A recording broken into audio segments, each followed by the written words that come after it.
Olá a todos, que a paz do Senhor esteja com todos vocês, sejam todos bem-vindos. Vamos dar início a mais um FLF Cast, o podcast da Faculdade Luciano Feijão. E aí conto aqui com a presença hoje do professor Pedro Orlando e do professor Arthur. E eu gostaria inicialmente de fazer os agradecimentos, como de costume, agradecer a direção da faculdade, em nome da professora Márcia Jordana, bem como das coordenações do curso de Direito e do curso de Administração, em nome das nossas coordenadoras Renata Albuquerque, Clébia Rodrigues e da professora Juliana Linhares. Inicialmente, eu gostaria aqui, passar a palavra para o professor Pedro, se apresentar, professor Pedro. Olá, um prazer novamente nos encontrarmos, doutor Arthur, professor Clauber. Também agradecer ao público que com certeza está acompanhando, né, e vai acompanhar também esse podcast. Eu sou o professor Pedro Orlando, hoje eu estou aqui na Faculdade Luciano Feijão como assessor do Núcleo de Inovação Tecnológica, o NIT, é um núcleo que faz parte da Coordenadoria de Pesquisa e Extensão. Deixar aqui um abraço também para o nosso querido professor Anderson, que é o coordenador de Pesquisa e Extensão, e estaremos aqui, né, debatendo sobre essa temática da propriedade intelectual com muito prazer. Meu nome é Clauber Bray, não tinha apresentado ainda, sou professor do curso de Direito, do curso de Administração aqui da faculdade. Gostaria também de agradecer a equipe técnica, sem a qual não seria impossível nós estarmos gravando aqui este programa. Inicialmente, gostaria de pedir, nós estamos gravando hoje esse programa em comemoração ao Dia Mundial da Propriedade Intelectual, onde teremos um seminário, primeiro seminário de Propriedade Intelectual e Inovação de Sobral, unindo esforços pelo Objetivo de Desenvolvimento Sustentável. Eu gostaria aqui de pedir ao professor Arthur para se apresentar também, fazer aqui o prata da casa, já foi nosso professor e hoje está aqui como convidado. Seja bem-vindo, professor Arthur. Obrigado, professor Cláudio, agradeço o convite, também cumprimento o professor Pedro Orlando. É uma alegria estar aqui, né, no FLFcast, para a gente falar sobre essa temática, sobre propriedade intelectual, que é muito empolgante, né? A gente gosta de tratar sobre esse assunto. E a minha formação, assim, de um resumo apertado, né? Eu sou advogado, pesquisador e professor universitário. Eu tenho uma pesquisa científica mais voltada no campo dos direitos culturais, né?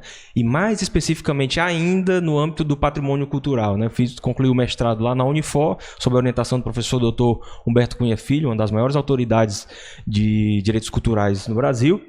E também tive essa trajetória também na Faculdade Luciano Feijão, né? Lecionei por vários anos na graduação.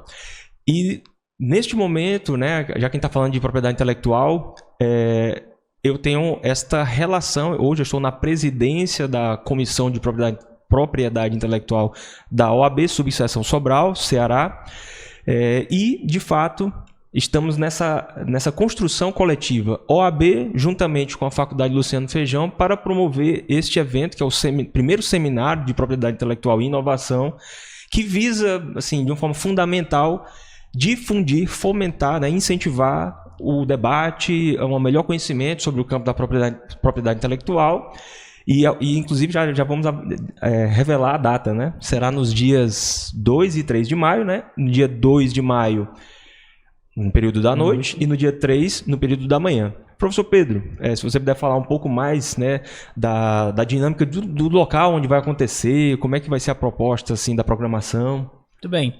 Primeiro, agradecer novamente a parceria, né, a disponibilidade que a Comissão de Propriedade Intelectual da OAB teve, a disponibilidade de estar conosco, conduzindo, né, construindo, desenhando esse evento. Vai ser um evento maravilhoso. Estamos muito entusiasmados com a realização dessa atividade. Então, se trata do primeiro seminário de propriedade intelectual e inovação de Sobral, né? Então, Sobral é conhecido por ter um ambiente de inovação bem engajado, um ecossistema de inovação também que tem bastante atores, sujeitos que fazem esse desenvolvimento, e aí nós estaremos realizando essa atividade no dia 2 e 3 de maio. Então, no dia 2 nós teremos a nossa palestra magna lá no auditório da Clínica de Odontologia da Faculdade Luciano Feijão, um espaço novo, né? Um espaço também muito inovador, que tem essa capacidade de fruir até a própria temática, né? Com equipamentos novos, com novo design. Então vai ser um espaço também propício para o debate, né? E no dia 3 nós teremos uma mesa redonda na parte da manhã, que vai acontecer no auditório da Faculdade Luciano Feijão, com essa proposta, né, de trazer uma atuação de como que a faculdade Luciano Feijão, através do Núcleo de Inovação e Tecnologia, a OAB também vai estar fazendo parte, e alguns outros sujeitos desse ecossistema de inovação de Sobral. Teremos uma representação da UFC aqui conosco, alguns representantes do comércio, né, empresários de Sobral, que também são atravessados por essa temática da propriedade intelectual. Em detalhes, a gente vai lançar durante o podcast, nós iremos encaminhar algumas informações, como que vocês conseguirão obter a programação, o link de inscrição, e já vá acompanhando que você vai conseguir verificar tudo direitinho. Bom, este evento vai ser em comemoração ao Dia Mundial da Propriedade Intelectual, que é comemorado no dia 26 de abril, agora de 2024. Vamos ter agora esse momento e, em alusão a esse dia, vamos realizar esse seminário. Inicialmente, professor Arthur, gostaria de logo começar perguntando sobre o que é a propriedade intelectual e qual a importância socioeconômica para os países. Professor Cláudio, já pegando um pouco do gancho do que você já falou, do Dia Mundial da Propriedade Intelectual, né, que é uma data, como o senhor falou, dia 26 de abril, que foi uma data instituída pelos Estados-membros da Organização Mundial da Propriedade Intelectual, como uma data simbólica para se difundir essa temática. E aí a gente está nesse momento agora tentando compartilhar informações sobre este tema, sobre esse ramo do direito, né? E respondendo a sua indagação, de uma forma bem resumida, né, mais didática, a propriedade intelectual, né, seria aquele ramo, aquele sistema do direito que visa tutelar, proteger as criações intelectuais, mas não só as criações intelectuais. Ela tem que ser criações que tenham relação com atividade industrial, com atividade científica, com atividade artística e atividade literária. Então, de uma forma mais resumida, seria este ramo do direito que tutela as criações intelectuais. Show de bola. Mas qual a importância para os países? Realmente eu acho que tem um ponto a esclarecer aí que era importante para nós, quem está nos escutando, está nos ouvindo agora e é interessado nesse tema, né? Exatamente, professor Cláudio. O que a gente observa, né? A construção da propriedade intelectual, ela vem assim de centenas, né, em períodos longos da nossa história, né? Ela vem se aperfeiçoando e a própria dinâmica da atividade social, atividade econômica, ela vem sofrendo mudanças profundas, né? É só a gente lembrar o perfil da Revolução Industrial, como é que era, e as grandes revoluções que acontecem em períodos muito mais curtos de tempo, né? A tecnologia avança de uma forma muito mais rápida. E a propriedade intelectual tem uma certa proximidade com a tecnologia, podemos dizer. Porque só se pode falar em tutelar, por exemplo, uma criação intelectual a partir do momento em que você criou uma tecnologia de reproduzir aquela ideia, por exemplo. Então, aquela ideia, não só a ideia, né, mas aquela ideia que se materializou por exemplo, numa invenção, numa produção literária, né? Então, a gente tem lá no passado, nós tínhamos as criações literárias, né? Nós tínhamos as obras literárias, mas como não tínhamos uma tecnologia para reproduzir essa obra, então não tinha tanta problemática jurídica, mas quando se criou a invenção de uma máquina, de um equipamento que você consegue reproduzir, daí começou a ter uma problemática, e agora eu tenho uma pessoa que cria e eu tenho uma pessoa que tem o poder tecnológico de reproduzir aquela criação, né? Então já começou a problematizar do ponto de vista jurídico. Então, eu estou fazendo essa digressão histórica justamente para a gente entender a relação da propriedade intelectual com o mundo econômico, com a atividade econômica. E o que nós observamos ao longo de centenas de anos é que nós estamos migrando para cada vez mais sermos uma sociedade informacional, em que a dinâmica da atividade econômica, né, das relações sociais, está intimamente relacionada com por exemplo, as redes sociais, né, a velocidade da internet. Então, cada vez mais, as construções intelectuais ganham um valor maior. Daí que o direito precisa estar bem alinhado com essas mudanças e proteger. E mais, para a gente entender a importância da tutela jurídica, das criações intelectuais, a gente precisa observar também na experiência de outros países. Nós temos observado, né, os países que têm um perfil de maior desenvolvimento econômico são nós temos este perfil, são países que estão cada vez mais preocupados com a tutela, né, das suas criações intelectuais. Então a gente tem observado países já desenvolvidos e países em desenvolvimento, né? A gente observa os países em desenvolvimento, que no caso o Brasil está tentando seguir, né, neste caminho. São países que estão agora fazendo sistemas de proteção de propriedade intelectual, que estão firmando tratados internacionais sobre o tema, o que evidencia a importância exatamente de tutelar a propriedade intelectual. O Pedro faz uma pergunta? Trazer, na verdade, um fato curioso, né, sobre o Dia Mundial de Propriedade Intelectual. Não é um dia que já estava há muito tempo chancelado, né? É uma data recente, a partir de 2000, com essa tentativa de favorecer ainda mais o debate sobre propriedade intelectual, e no dia de criação da Organização Mundial de Propriedade Intelectual, a OMP, a WIPO, né? Então, dia 26 de abril é comemorado em alusão ao dia da criação da Organização Mundial, né, de Propriedade Intelectual. E nesse ano tem um tema próprio, né? Tem uma temática específica que também nós iremos trazer no nosso encontro no dia 2 e 3 de maio. Então, nesse ano, o tema é PI, Propriedade Intelectual, e os ODS, né? E os Objetivos de Desenvolvimento Econômico, que é construindo nosso futuro comum com inovação e criatividade. Então, a partir disso, nós vamos fazer esse nosso debate. É interessante quando o professor Arthur traz esse resgate, né, traz essa importância de fazer essa discussão da propriedade intelectual a partir do ponto de vista do desenvolvimento econômico, né, a partir do desenvolvimento, inclusive, da nova tendência, das tendências tecnológicas, da era da inovação. Então, se a gente faz um mapa de como que era a onda da inovação, a cada 80 anos surgia uma característica nova da inovação, né? E agora não, agora essa onda ela tem um período muito mais curto, né? Muito mais curto, então são acelerados ainda mais esses processos. Então, pelo manual de Oslo, né?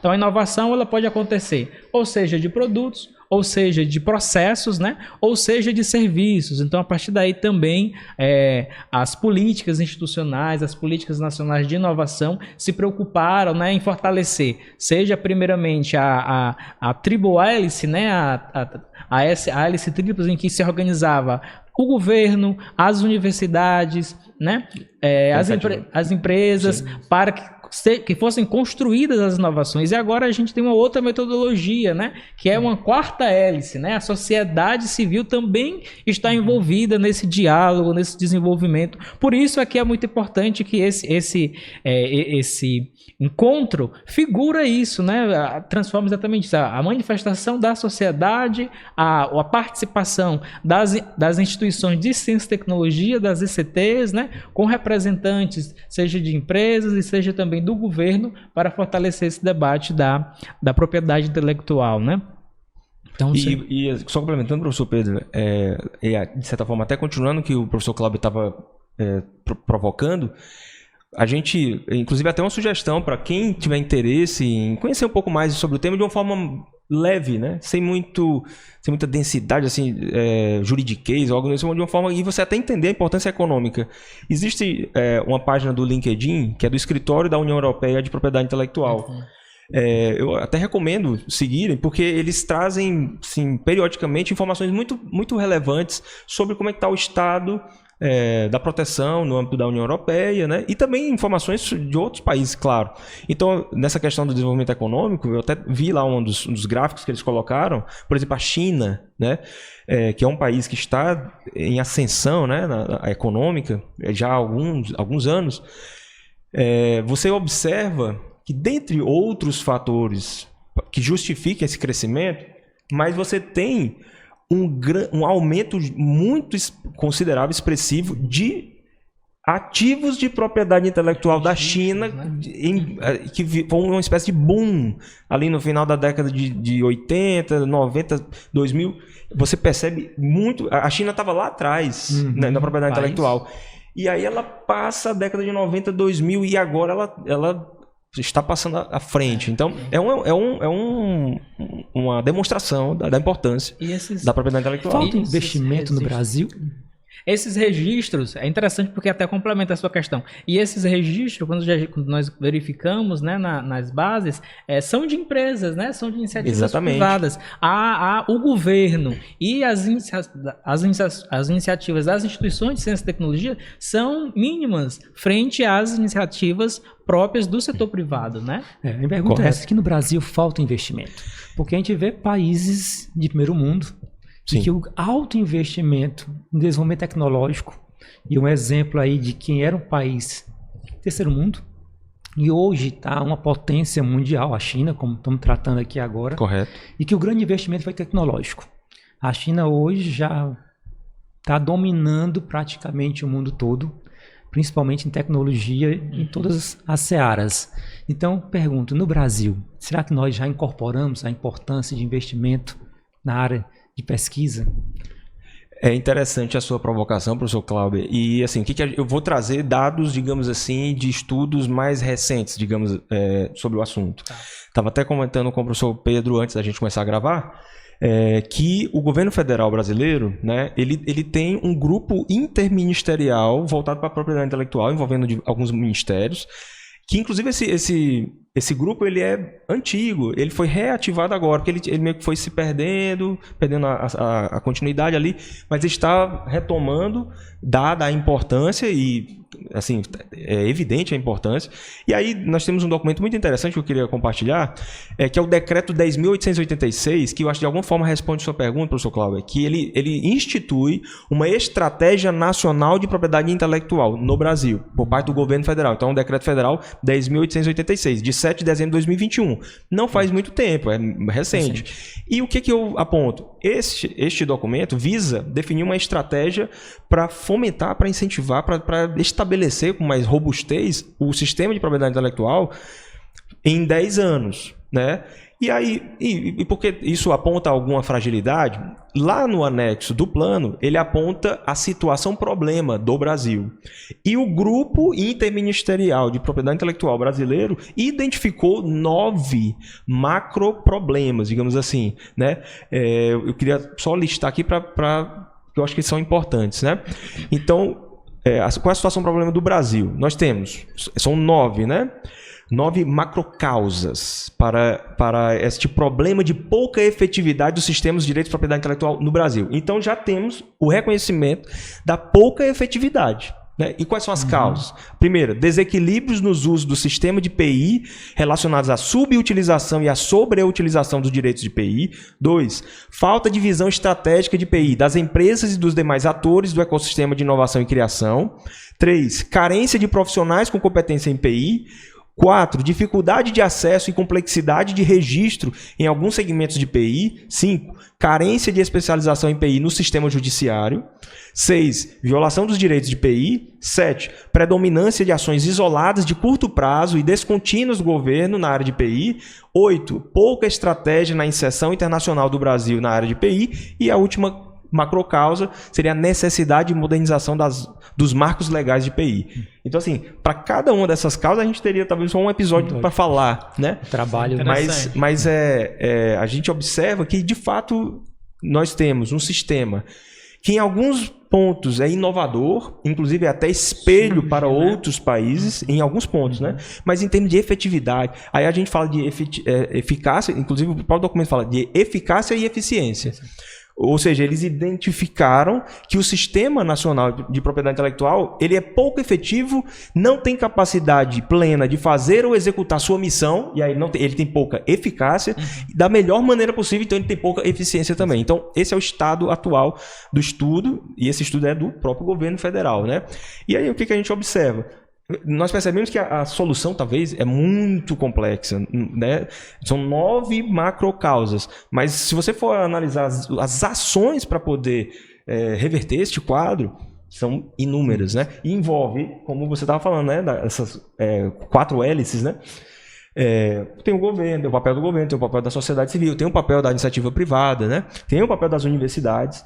E eu acho que, de alguma forma, nós aqui, nesse momento, estamos contribuindo com essa mudança de perspectiva, né? Que é exatamente facilitar a comunicação sobre propriedade intelectual, que não é uma coisa extraordinária, né? Inclusive diz respeito basicamente ao fenômeno de você se aprofundar sobre alguma área do conhecimento, né? E produzir algo, trazer aquilo para a realidade, digamos assim. E você depois ter uma proteção jurídica de aquilo que você criou será seu e você poderá ter os proveitos patrimoniais, né, e também morais daquela criação, né? Aproveitando esse tema, quais são os tipos de propriedade intelectual? Esclarecer nossos ouvintes, né, que acham que ficam na dúvida, estamos falando de propriedade intelectual, mas o que é que envolve a propriedade intelectual? Quais são os tipos? O que é que a gente pode, o que é que abrange a propriedade intelectual? Perfeito, professor Cláudio. Assim, também visando ser mais panorâmico e mais didático, né? Eu diria, para simplificar, que a nossa propriedade intelectual, ela seria um guarda-chuva, certo? E abaixo desse guarda-chuva a gente teria alguns segmentos, né? Algumas colunas, digamos assim, né? A gente teria o âmbito do direito industrial. Dentro da propriedade intelectual, eu tenho o direito industrial, eu diria que nós temos dois grandes pilares, mas nós temos um terceiro também, né? Mas os dois mais importantes seriam o direito industrial e o direito autoral. Então, para a gente entender macroscopicamente, propriedade intelectual, um guarda-chuva, né, mais amplo, que dentro tem o direito industrial e os direitos autorais. E esse terceiro pilar seria o quê? Né, a proteção sui generis, que é outro campo de proteção, mas também muito importante. E aí, assim, pilares, e o que tem nesses pilares? O direito industrial seria aquela parte da legislação mais relacionada às criações intelectuais que envolvem invenções, né? Aí eu tenho as patentes, eu tenho um modelo de utilidade, tenho um desenho industrial e também tenho marcas também lá, proteção à concorrência desleal. Então a gente tem, dentro do pilar do direito industrial, nós temos esses ativos de proteção. E aí, no segundo pilar do direito autoral, aí eu já tenho as criações intelectuais mais relacionadas às reflexões científicas, né, artísticas e literárias. Mas não só, né? O campo da proteção do software também está dentro do direito autoral. É curioso, né? Porque muitas pessoas poderiam pensar, mas o software não está no direito industrial?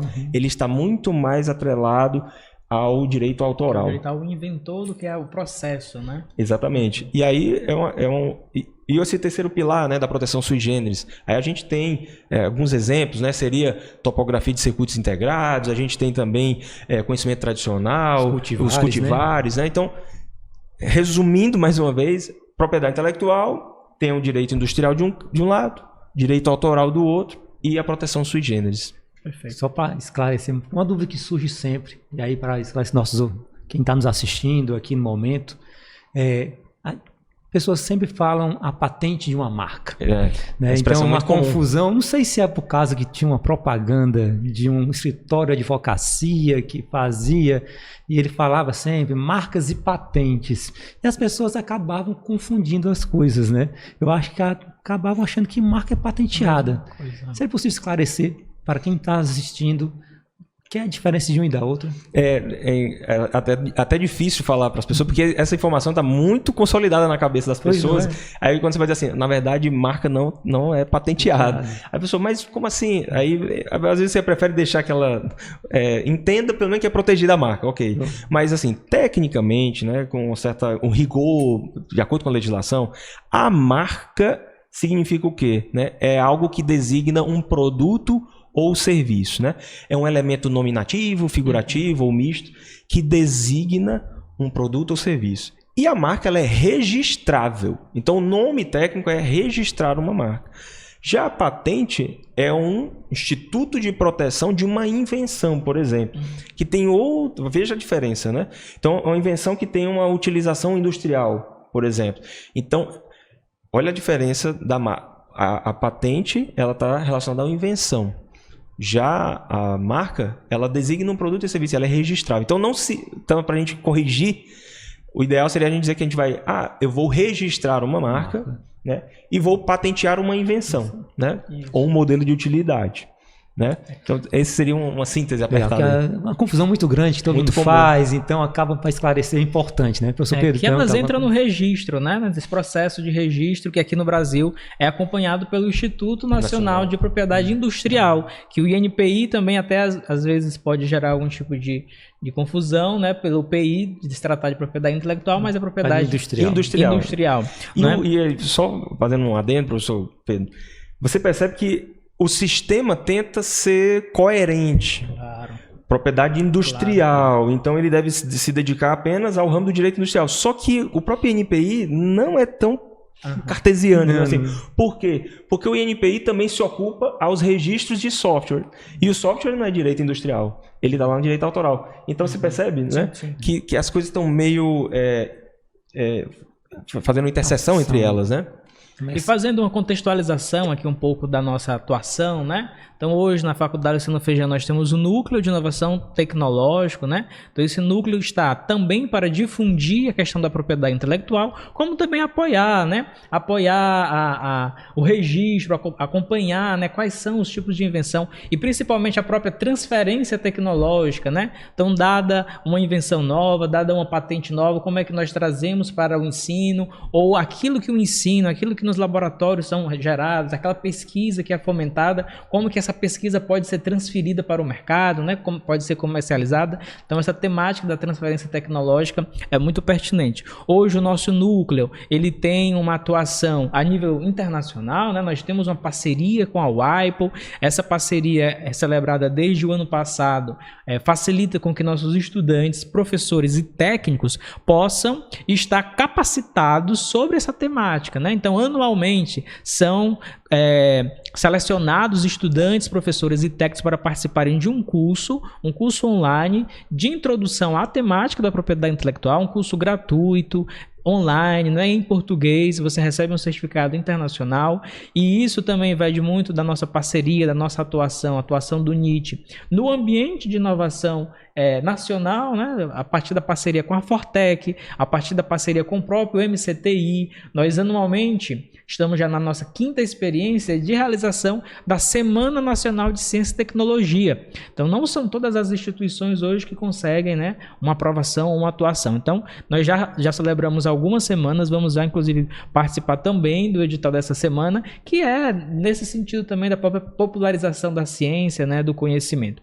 E do ponto de vista mais local, nós temos a parceria com a FINEP para sermos o interveniente da construção da cadeia de inovação de Sobral, né? Então, o Centro de Inovação de Sobral está sendo construído e nós, como instituição de ciência e tecnologia, estamos fazendo não só o acompanhamento dessa atividade, como vamos propor, né? Como que qual vai ser a atuação desse centro, né? A partir disso.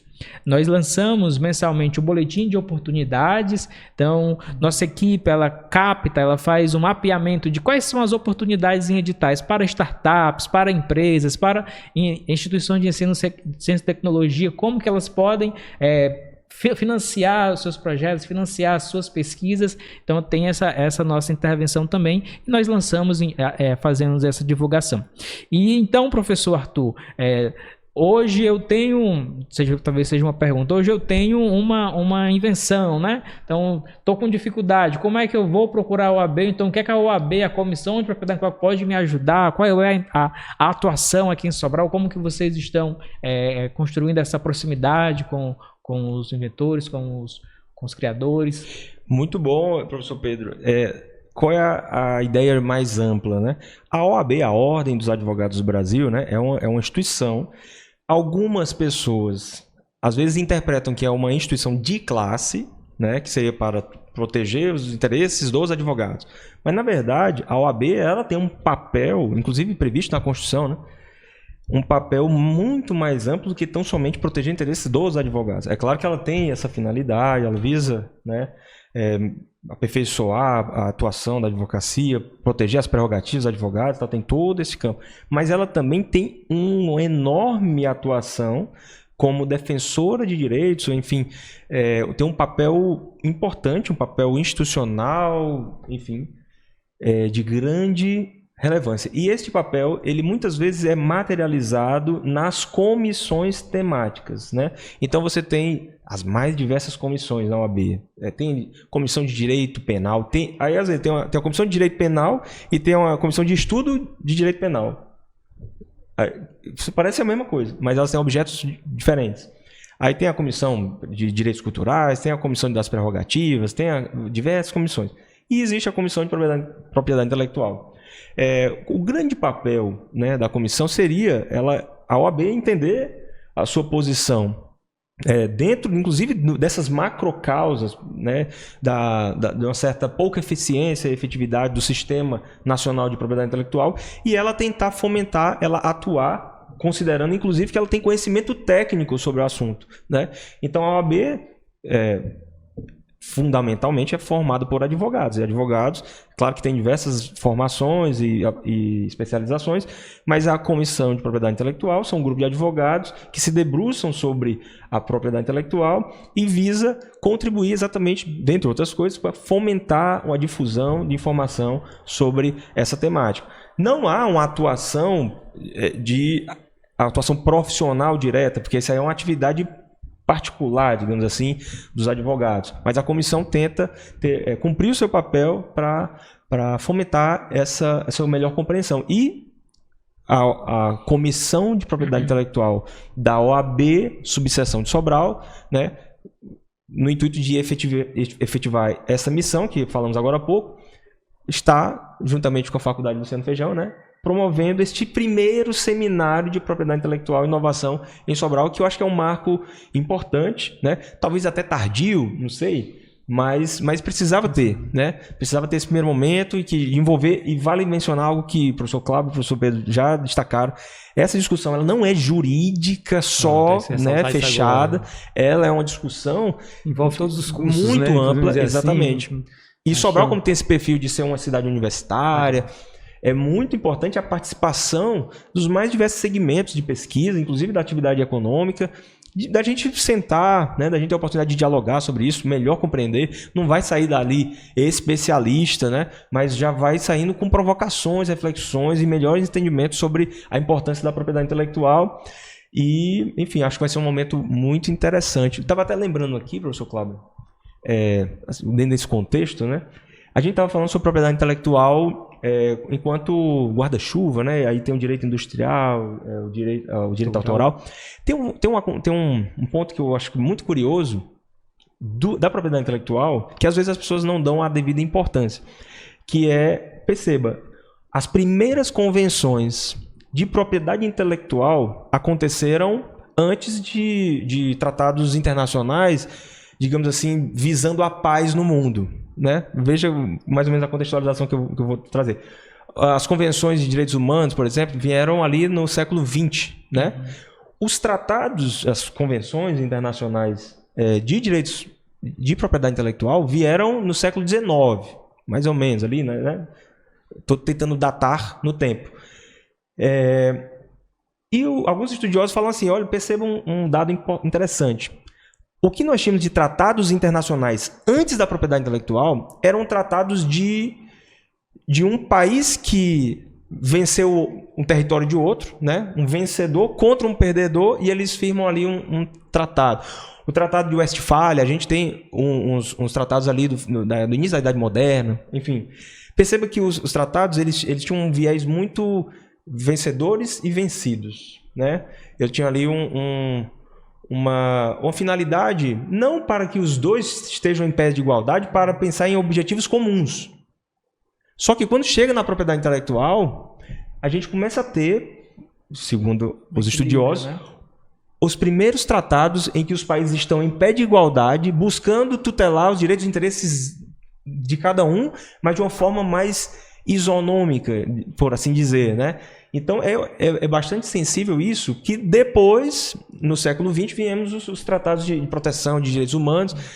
E o que para mim, chama a atenção que talvez a propriedade intelectual viabilizou o diálogo internacional, que até então era problemático, né? E é claro que nos sanou todos os problemas que até nós temos ainda hoje, mas já aproximou os países de uma tratativa internacional que talvez até tenha influenciado no que veio a ser as convenções, por exemplo, da ONU. Esse né? cosmopolitismo, né, que tem como característica aí. E aí eu até, assim, e por que isso? Por que começam a surgir tratados internacionais relacionados à propriedade intelectual? Qual é a relação de uma coisa com a outra?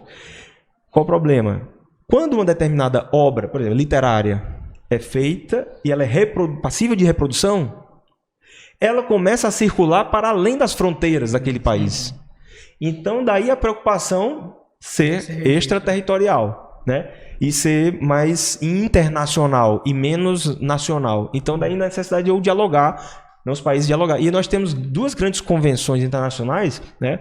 Para quem quiser ter uma visão panorâmica, nós temos a Convenção de Berna, que é a convenção voltada para a proteção de direitos autorais, de uma forma mais simplificada.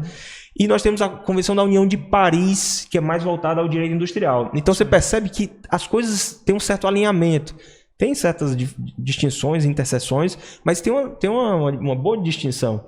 Propriedade intelectual, direito industrial, Convenção de Paris, e direito autoral, Convenção de Berna. Então perceba uma certa harmonia normativa. E o Brasil tem um caráter aí inovador nesse ponto aí, que Dom Pedro II mandou representante do Brasil a participar da primeira rodada, né, da Convenção de Paris.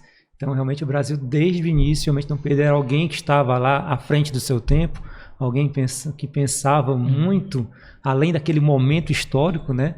Então, ele já vislumbrando aí a importância daquele momento, mandou representante do Brasil. Então, isso aí é fundamental. Sem temática. A própria temática, né? O envolvimento, a historicidade da temática, que não é algo assim tão de ontem, né? Mas que já tem uma história, né? Para falar disso. Fazendo um resgate aqui da nossa conversa, e você falava da questão do investimento, né? De uma outra experiência nossa também, que é o programa de inovação do Sebrae, né, que é hoje muito mais do Ministério de Desenvolvimento Econômico do que propriamente do Sebrae. Mas em janeiro o governo federal ele lançou uma nova política industrial e aplicou nessa nova política 300 bilhões, serão aplicados 300 bilhões até 2026, né, para a realização desse programa. É uma jornada de inovação para a produtividade, em que as empresas terão a oportunidade de ter uma mentoria própria, e nessa mentoria vão tratar de inovação, né? E aí vão ser gestados dentro dessas empresas uma prototipação de uma necessidade, e essa prototipação vai ser invenção, vai ser criação, né? E aí é esse cuidado em que a temática da propriedade intelectual está presente, que muitas das vezes passa despercebido, né? Então não é um investimento direto, mas indiretamente, perpassa, né? Eu pergunto, indiretamente, no Brasil, se a iniciativa privada ainda falha. Porque, se a gente for pensar em termos de patentes, de invenções, de utilidade, nós temos a Embrapa aí como um polo. Perfeito. As universidades, principalmente públicas, também como um polo. Interesse, né? Algumas particulares, como a Faculdade Luciano Feijão, que investe. E aí, mais falta a iniciativa privada realmente investir o suficiente no Brasil. A gente continua muito ainda aquele país que exporta aí só commodities, só no caso aí produção agrícola, o café, agronegócio, a soja, e continua importando a tecnologia. A gente volta ainda para esse ponto, a gente não consegue ainda desenvolver tecnologia aqui no Brasil. Será que ainda temos isso? Eu acho que essa questão é muito pertinente, professor Clauber, e nos gera até uma reflexão na nossa própria ação, né? Enquanto estamos como docentes, né? E talvez o objetivo, né, dessa discussão, desse seminário, seja em busca disso. Então, trabalhar ainda mais a questão da propriedade intelectual, para ser uma conversa rotineira, uma conversa do dia a dia, uma temática do dia a dia, para que os empresários, as empresas, a iniciativa privada já consiga sentir, né? Sentir no bolso, sentir na pele, ele sentir a presença dessa temática para gerar diferença. Por exemplo, nós também participamos do Ambiente Local de Inovação do Estado do Ceará, somos um ambiente, a Faculdade Luciano Feijão, nós estamos desde o ano passado acompanhando algumas startups, algumas empresas, novas empresas, né, que buscam solucionar problemas através de ideias inovadoras. E nessa nossa discussão, aqui a faculdade também realiza um programa, que inclusive é o professor José Wellington, que é o coordenador, que é a Academia de Startups, e nesse programa é feita toda uma mentoria para essa metodologia da inovação, e nós temos um caso de sucesso muito relevante aqui em Sobral. Então, foi patrocinado pelos clusters digitais, pelo governo, uma metodologia, né, que é a própria metodologia dos clusters, e uma empresa de Sobral, a IDSoft, ela ganhou o projeto, e quem ficou com o projeto dela? A M. Dias Branco. Então, a M. Dias Branco hoje tem uma automação de saber por que o biscoito dela não está mais... teve um erro, teve uma falha no biscoito, e aquele biscoito saiu da espessura indicada pelo Inmetro, né? E aí como é que ela faz isso? Toda a empresa tem câmeras sensoriais, e aí essas câmeras sensoriais são acompanhadas por uma inteligência artificial, e essa inteligência artificial faz um mapeamento, e eu pergunto lá, onde gerou o erro da minha falta de qualidade na produção? E ele vai dizer, fulano de tal, a tal hora, em determinado dia, deixou o forno ligado a uma temperatura maior. Ou então, ciclano não colocou o fermento necessário, né? Então... Ele consegue mapear. Então, talvez o que falta mesmo é chegar à discussão de propriedade intelectual na iniciativa privada. Para quando ela sentir no bolso, ela ir buscar a invenção, né? Por que eu digo isso? Porque eles tinham um prejuízo de 20% da produção. 20% da produção ia embora por conta que eles tinham um erro na espessura do biscoito, né? Controle de qualidade, né? Que muitas vezes era feito ali por ser humano, digamos assim, né? Que também era passível de... E é falho, né? É falho, né? Aí a gente entra naquela questão também da inteligência artificial e substituição da atividade humana, então, que é outra grande... Seria outro podcast para isso. É só... Mas aí, assim, você percebe a importância da inovação tecnológica para melhor produção com controle de qualidade, né? Que é muito sensível para grandes indústrias, né? Porque você tem perdas consideráveis sem um bom controle de qualidade. Enfim, super interessante. Eu acho que é muito marcante isso na propriedade intelectual. E o último ponto que eu menciono que casa com o que o professor Cláudio perguntou e o que você estava falando, professor Pedro, que é a propriedade intelectual, às vezes ela está implícita aqui, ó. As coisas estão acontecendo. Por exemplo, investimento em inovação. Aí a inovação está aqui como protagonismo. Só que junto à inovação está a propriedade intelectual aqui junto. Só que ela está meio que implícita. Acho que um bom papel da gente, né, inclusive do seminário, é trazer a API para o protagonismo. E a gente entender que a inovação ela está intimamente relacionada... Inovação, criatividade, né? Inventividade, desenvolvimento tecnológico, está intimamente relacionado com a API. Por quê? Assim, de uma forma mais simples, qual é o estímulo que uma determinada pessoa tem para dedicar horas de estudos, né?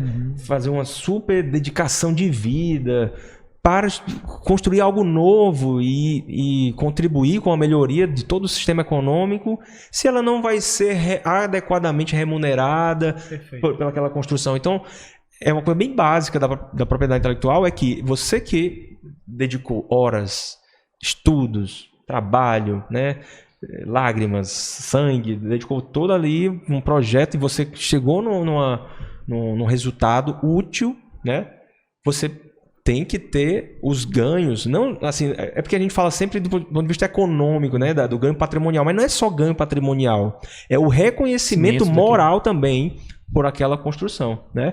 E aí, falando de reconhecimento moral, eu sempre recordo de uma coisa que eu acho que é muito ilustrativa.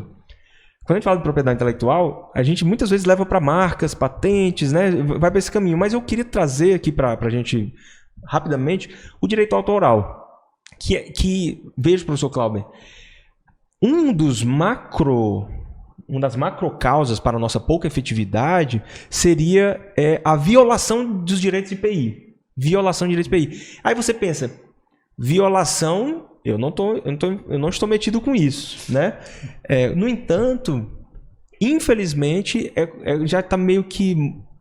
Está tão dentro da nossa dinâmica social, naturalizado, né? Você minimizar o valor da construção intelectual que você nem percebe que você está violando. Isso. Então, exemplo. Aquela cópia do livro não que precisa, é feita, né? Exatamente.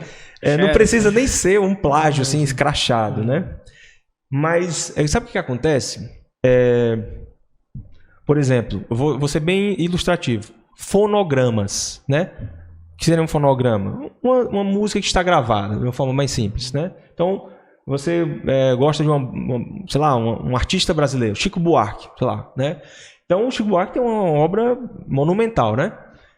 E o Chico Buarque não só é compositor, ele também ele é o letrista, né? Compõe a música e também interpreta. Então, ele grava também as músicas. Então, beleza, peguei a música Construção do Chico Buarque, está gravado. O Chico Buarque está vivo, né? Aí eu pego a música Construção e eu sou um proprietário de um restaurante. Aí eu coloco lá no fundo musical do meu restaurante, eu boto a música Construção para tocar. Aí eu pergunto, né? As pessoas tão implícito que não percebem. A música Construção, eu estou falando, é só um exemplo, né? Sim.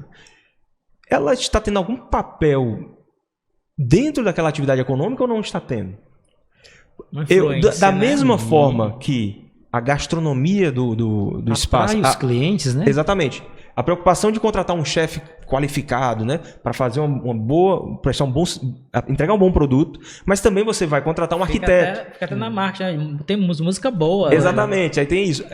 Então você se dedica, você contrata o chefe e você paga um valor, uma remuneração adequada para isso. Você contrata um arquiteto para fazer o projeto arquitetônico para deixar um lugar agradável, com experiência bacana, você também vai pagar um projeto considerável, né, à altura. Aí você depois fica achando inadequado pagar pelos direitos autorais da música que está tocando no seu restaurante. O ECAD, né? Exatamente, que compete ao ECAD fazer a arrecadação. Aí o ECAD é muito demonizado, né? Eu vou lhe contar uma história, que eu estava na faculdade ainda, e eu trabalhava nessa época no centro de Fortaleza, e estava no restaurante self-service, e eu me lembro que era um restaurante pequeno, e estava música ambiente lá dentro, né? E de repente o proprietário ficou revoltado, porque estava sendo multado pelo ECAD.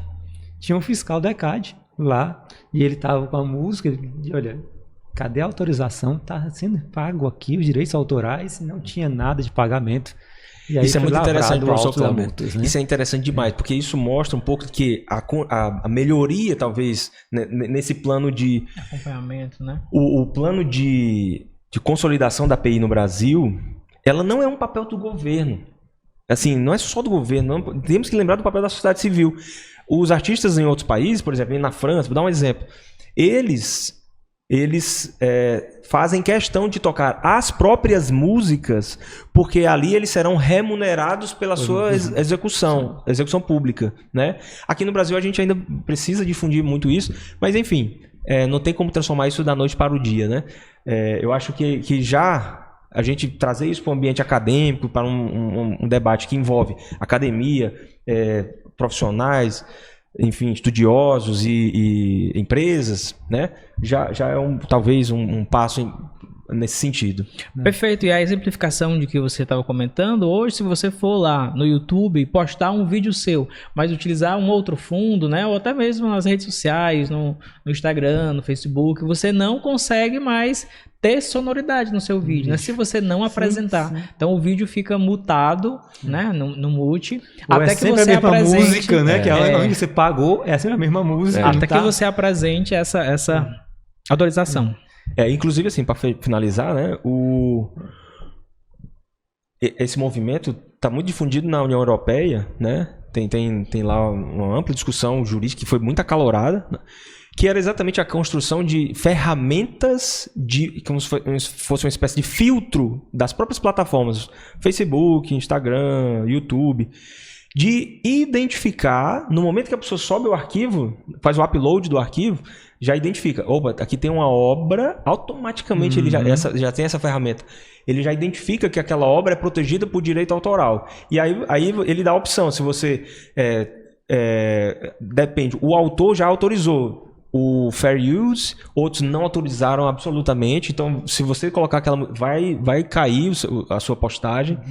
Então, assim, a própria tecnologia está indo até nesse sentido de tentar... Mas proteger as obras. A legislação no Brasil ainda não temos uma legislação tratando disso, né? Que falam o PL da fake news, mas na verdade o PL não é bem sobre fake news, mas sim mais sobre a proteção de direitos autorais, né? Principalmente de reportagens das emissoras de TV que produzem aquele programa e que muitas vezes é produzido por inúmeras pessoas, né? No seu Instagram ou ali no TikTok, comentando sobre aquele assunto e mostrando as imagens que não tem direito para produzir. Sem contextualização até, então, né? realmente, eu acho que é importante estar aqui ciente que muitas vezes a gente fala que é necessário uma legislação, que se fala apenas em fake news, mas a questão não é só apenas fake news. Eu acredito por isso que as plataformas também não queiram tanto que esse PL vá para frente, né? A gente no projeto de lei, falando para quem que é um PL, um projeto de lei, siga em frente. Então, acho que talvez seja um ponto que tem que ser tratado no Brasil, principalmente aqui, justamente por garantir esses direitos, né? Direitos daquele que produziu, daquele autor. Então, de quem dedicou toda a energia, né? O trabalho, o tempo, né? Por isso que tempo, perpassa. Estou preocupado com o tempo já. Por isso que perpassa, né? Não é só do direito, né? Não é só da administração, mas perpassa, né? Então é um convite para que os estudantes, os professores da Faculdade Luciano Feijão, dos cursos que nós oferecemos hoje, também possam vir conosco. Queremos só falando aqui, aproveitando, que é um evento aberto ao público em geral. Isso, correto. Né? Então, eu acredito que o nosso debate, a nossa discussão aqui gerou esse interesse, né, a estar ainda mais interligado, entendendo o que significa propriedade intelectual, como que vai ser desenvolvida essa atividade em alusão ao dia, né, de difusão dessa temática. E nesse gostinho de Quero Mais, a gente vai apresentar aqui agora a nossa programação. Pronto, né? ótimo. Então, super. dia 2 de maio, nós iniciaremos o nosso primeiro seminário de propriedade intelectual e inovação de Sobral. E nós teremos a programação que vai ser realizada aqui na Faculdade Luciano Feijão. Você pode depois estar acompanhando o nosso Instagram, o Instagram da Coordenadoria de Pesquisa e Extensão, ou o Instagram oficial da faculdade, que você terá acesso ao link de inscrições, né? Então teremos uma página própria com toda a programação lá na plataforma Even, e vocês podem nos acompanhar e fazer a inscrição para participar das atividades. É um evento totalmente gratuito, um evento inclusive que recebe público externo, né? Então, eu sou um comerciante, ouvi falar, como é que eu participo?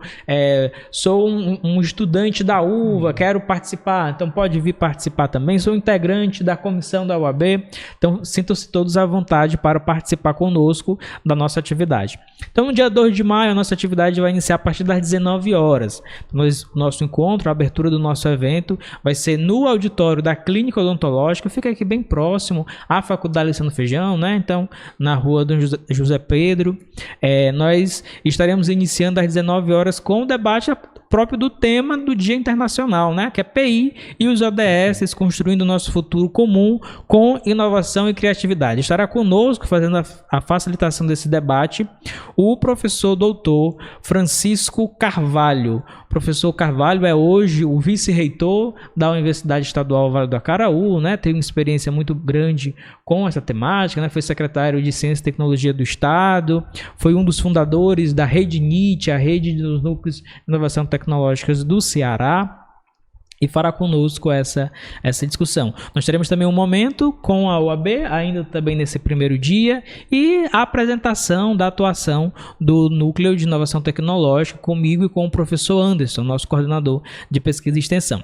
E no segundo dia, no dia 3, a atividade vai acontecer no primeiro momento, a partir de 8h30, com a mesa redonda O Papel da Propriedade Intelectual e do Empreendedorismo na integração ensino superior, empresa e impacto na sociedade, né? Estarão participando conosco a professora Tiziana Parente, o professor José Wellington e o professor Leandro. E às 9h30 teremos a palestra Inovação e Patentes na Área da Saúde, explorando caminhos e superando desafios, com a professora doutora Elíada Vasconcelos Chaves, que é uma parceria nossa da Universidade Federal do Ceará. E teremos ainda uma programação com a OAB? Sim, a OAB também integra tanto o dia 2 como o dia 3, né? E aí o dia 2 a gente vai estar com a comissão lá, nesse momento de abertura dessa palestra magna, digamos assim, né, com o professor Carvalho, e vamos debater um pouco desse tema. E no dia 3 a gente vai também trazer uma discussão, né, provavelmente, né, envolvendo propriedade intelectual e com enfoque nos direitos autorais. Perfeito, perfeito. Então, muitíssimo obrigado, doutor Arthur. Obrigado, só completar aqui, professor Arthur, nosso programa aqui tinha 7 itens. Não passamos do terceiro, né? Como o tema instigante, o tema que realmente nos leva a debater, leva a discutir, um tema que instiga a todos, penso eu, né? Um tema que é de comum das pessoas, que tem interesse de todos, e infelizmente ficamos precisados gravar um outro programa, porque ficou aqui muitos assuntos a serem tratados ainda, né? Muito obrigado, Sr. Arthur. Seja bem-vindo novamente à faculdade. É uma honra estar aqui com você, uma pessoa que é muito querida, está aqui com a gente. Professor Pedro, quer encerrar? Obrigado. Então, deixar aqui o nosso abraço, agradecer aqui a vocês que estiveram acompanhando conosco, a Faculdade Luciano Feijão, a partir do Núcleo de Inovação Tecnológica e a Comissão da Ordem dos Advogados do Brasil, agradece a participação de vocês. Forte abraço e até mais.